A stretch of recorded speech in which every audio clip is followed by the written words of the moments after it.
caught his fucking balls. Yeah. Metal. I'm not sad. I've had a good time.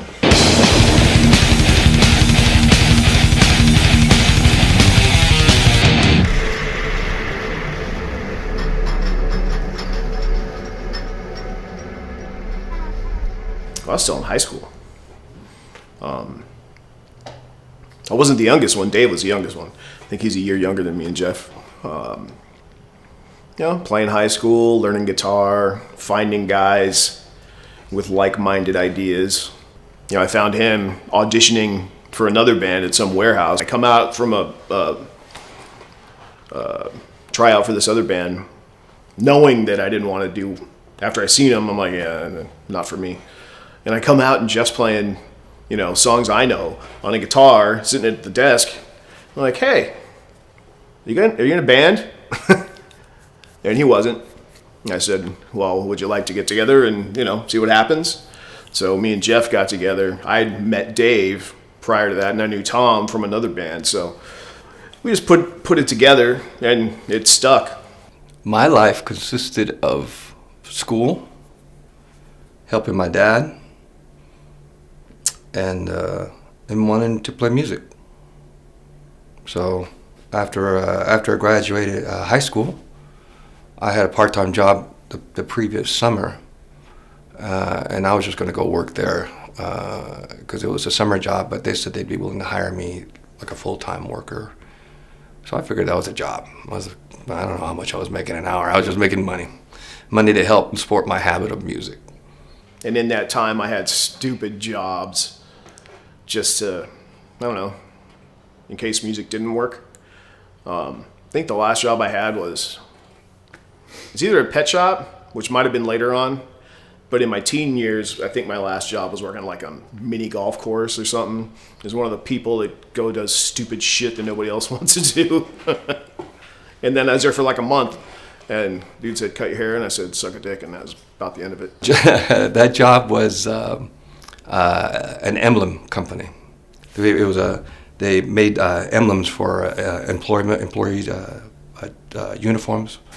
Dave, I know he was a pizza delivery guy. We were another group that decided to say, listen, let's just call it quits because the band was going to break up. So we thought that was kind of funny. And, we played, we were tight. It wasn't anything like Slayer. I was 16.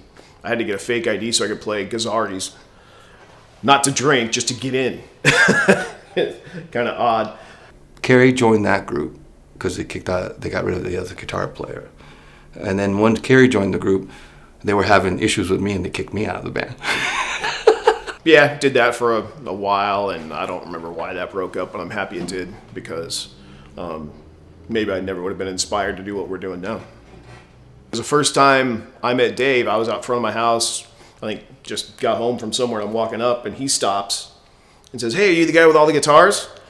And I went, I'm much more witty now, but I said I have guitars. I don't know what all the guitars means, and that's, I played with Dave once, I played with Jeff once, and then I got the three of us together, and we played a couple times, and then we saw if Tom wanted to be a part of it. Back then it was all about tape trading and stuff, and I don't even think Show No Mercy was out yet, and someone got us a tape of it, and we were like, these guys are just like us. This is crazy. We want to kill shit and hack things up with machetes with them, But the first time we heard Slayer, we were just like, this album's amazing, and they're from LA. We knew Metallica were from LA, but they moved up to join us. I first got turned on to Slayer when I was with Forbidden. We would go over to one of my guitar players' house after band practice. We'd have a few drinks, and he had a party there one night. And I was in the kitchen, and there was a boombox in the living room, and a fireplace with a mantle.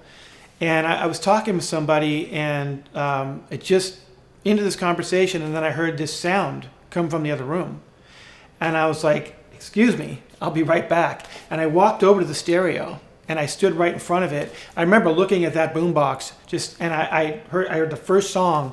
And I just thought to myself, this just changed everything. His guitar player was my guitar teacher, and I used to go see them practice. And I knew he was grooming me to replace his other guitar player. And I felt kind of weird about that, but you know, I need to get my foot in the door. A year later, I get a call from Kerry, say, hey, I'm putting together this band, and you know, you play bass, and I got this guitar player and drummer. We want to get together and jam. So he gave me a list of songs. So we were going to meet the following weekend to jam. So they showed up. We jammed that list of songs that he gave me, and the rest is history.